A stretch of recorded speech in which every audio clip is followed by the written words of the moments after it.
So I'm about 5 miles into a 10-mile run today, outdoors in the 95-degree heat, which is nice and cool right now because I'm very sweaty. And I'm listening to Dune on audiobook. It's at the scene where they're at the dinner table and Jessica is still learning about the law of the minimum. And they're talking about it. You know, the law of the minimum exists here in the world. It's something that Jordan Peterson has talked about quite a bit. But I'm not going to get into it. I'm going to say this, though. The things that are at a minimum are the things people are fighting the hardest for. Right now, what I see people fighting the hardest for is critical race theory. What I see people fighting the hardest for is voting Democrat. Voting on any issue to the left. They're fighting tooth and nail. Jack Dorsey is going so far as to... Oh, a little camel spider. I love those.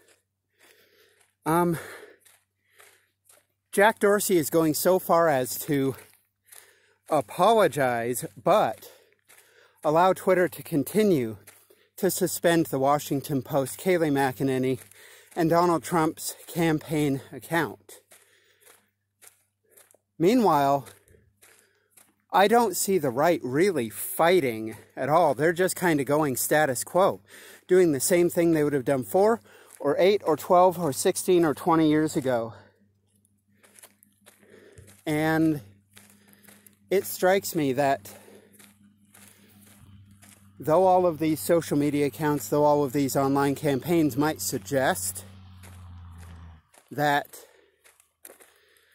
these critical race theorists, these hardcore leftists are at a high right now, maybe they're at a high for themselves. But when compared to the regular population, to the entirety of the population, they're almost none. Those 1 or 2, maybe 3 crazy people in your town that everybody knows about, and they say, hey, don't talk to them, stay away from them, they're crazy. Well, there's like 10,000 towns in the United States, each with their own group of 3 crazy people. Those crazy people all got together on the internet, and now there's 30,000 of them all in one place, and it looks like there's a lot of them. But there's not. And the way you know is by seeing what is fought for most. These riots, they're fighting so hard because they are the minimum.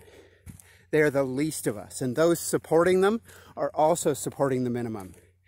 And do you really want the smallest amount of us speaking for all of us? I know I sure don't. This is something I'm kind of thinking of as I'm talking through it, so I don't know if it sounds necessarily disjointed or not. All I know is this.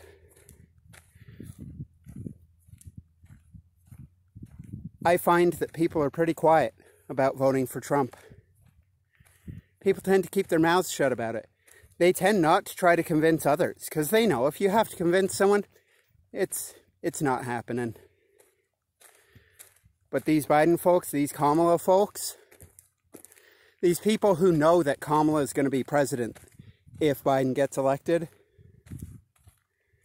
they're ignoring everything. They're ignoring the past. They're even fighting to say a person's past should not determine their future. Unless, of course, they're right-wing. Then their past determines everything.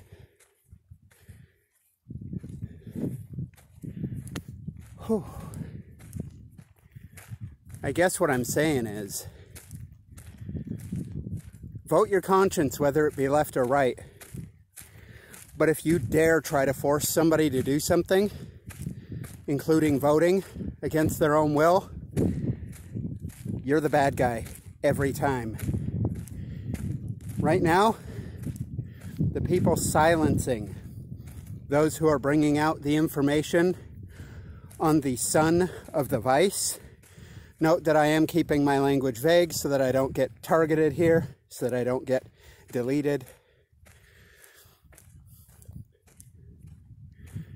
They're fighting to suppress that information. The only times they've done that in the past is when it has proven to be overwhelmingly true. And I can almost assure you, based on the history that I've been paying attention to over the past decade, is this is going to be true as well. And Jack Dorsey has already made a fool of himself over the years.